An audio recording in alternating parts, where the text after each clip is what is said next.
السلام علیکم ورحمۃ اللہ۔ آج آپ کے ساتھ حضور علیہ الصلاۃ والسلام کے دور انور کا ایک ایسا واقعہ شیئر کرنا ہے، یقیناً آپ اسے سن کر اپنے آنسوؤں کو نہیں روک سکیں گے اور آپ کے اندر ایک رقت اور کیفیت طاری ہو جائے گی۔ روایات کے اندر آتا ہے کہ حضور علیہ الصلاۃ والسلام جب بیمار ہوئے اور آپ کے رحلت کا وقت قریب آیا تو آپ نے حضرت بلال رضی اللہ تعالیٰ عنہ آپ سے فرمایا کہ اے بلال، اعلان کر دو کہ اگر کسی کا بھی میرے اوپر کوئی حق باقی رہتا ہے تو وہ آئے اور مجھ سے لے لے۔ حضرت بلال رضی اللہ تعالیٰ عنہ آپ نے اعلان کر دیا، سارے صحابہ کرام جمع ہیں، پریشان حال ہیں۔ حضور علیہ الصلاۃ والسلام کا چہرہ انور بخار کی وجہ سے سرخ ہوا ہے، بڑے پریشان ہیں، رو رہے ہیں کہ حضور ہم سے جدا ہونے لگے ہیں، حضور ہم کو چھوڑ کر جا رہے ہیں۔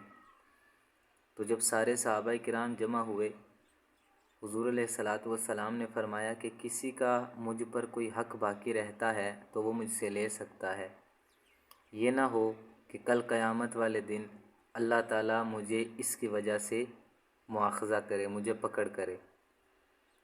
تو صحابہ کرام رضوان اللہ تعالیٰ علیہم اجمعین، آپ یہ تصور بھی کیسے کر سکتے تھے کہ آپ حضور علیہ الصلاۃ والسلام سے کسی طرح کا حق لے سکتے ہیں؟ آپ صحابہ کرام فرمانے لگے، یا رسول اللہ، آپ پر ہماری جانیں قربان، آپ ایسا نہ کہیں۔ آپ نے فرمایا، نہیں، میرا جو کام تھا، مجھے جس مقصد کے لیے بھیجا گیا، میں نے وہ مقصد پورا کر لیا ہے، اب مجھے جانا ہوگا۔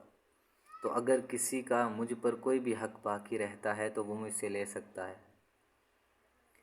سارے صحابہ کرام پریشان ہیں، رو رہے ہیں، اداسی کی کیفیت ہے، غمگین کھڑے ہیں۔ اچانک ایک صحابی جن کا نام روایات میں عکاشہ آتا ہے، کھڑے ہوتے ہیں، کہتے ہیں، یا رسول اللہ، آپ کے اوپر میرا ایک حق ہے، اس کا مجھے بدلہ چاہیے۔ سارے صحابہ کرام پریشان ہو جاتے ہیں، ایک رقت اور ایک کیفیت طاری ہو جاتی ہے کہ یہ کیا کہہ رہے ہیں۔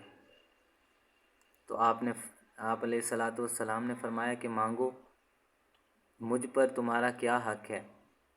تو وہ کہنے لگے حضرت عکاشہ کہ یا رسول اللہ، آپ جنگ میں جا رہے تھے تو آپ کا کوڑا میری پیٹھ پر لگا تھا، تو لہٰذا یا رسول اللہ میں نے اس کا بدلہ لینا ہے۔ صحابہ کرام زاروں قطار رو رہے ہیں، کہنے لگے، حضرت عمر فاروق کھڑے ہوئے، کہنے لگے، میری پیٹھ حاضر ہے، مجھ سے بدلہ لے لو۔ دیگر صحابہ کرام، ہم سے بدلہ لے لو۔ حضرت عکاشہ نے کہا، نہیں، میں رسول اللہ صلی اللہ علیہ وآلہ وسلم سے ہی اپنا بدلہ لوں گا۔ چنانچہ لجپال مصطفیٰ صلی اللہ علیہ وآلہ وسلم نے فرمایا، اپنا بدلہ لو۔ آپ نے اپنی پیٹھ مبارکہ ان کی طرف کی تو وہ صحابی کہنے لگے، یا رسول اللہ، جب آپ کا کوڑا میری پیٹھ پر لگا تھا تو میری پیٹھ ننگی تھی، لہٰذا اپنی پیٹھ مبارکہ ننگی کیجیے۔ صحابہ کرام رو رہے ہیں، زاروں قطار رو رہے ہیں کہ یہ صحابی کیا کہہ رہے ہیں، حضور سے کس طرح کا بدلہ چاہ رہے ہیں۔ ہر ایک صحابی آگے بڑھ کر کہتا ہے، مجھ سے بدلہ لے لو، میری پیٹھ حاضر ہے، میری جان حاضر ہے، مجھ سے بدلہ لو۔ رسول اللہ بیماری کی حالت میں ہیں، بیمار ہیں، انہیں تکلیف مت دو۔ وہ کہنے لگے، نہیں، میں نے رسول اللہ سے بدلہ لینا ہے۔ چنانچہ رسول اللہ صلی اللہ علیہ وآلہ وسلم نے اپنی پیٹھ کو ننگا کیا۔ وہ صحابی رسول آتے ہیں اور فوراً سے آ کر حضور علیہ الصلاۃ والسلام کی پیٹھ کے اوپر جو مہر نبوت تھی اسے بوسہ دیتے ہیں اور کہتے ہیں، یا رسول اللہ، فداک ابی و امی، میرے ماں باپ آپ پر قربان، یا رسول اللہ، میں بدلے کا تصور بھی نہیں کر سکتا۔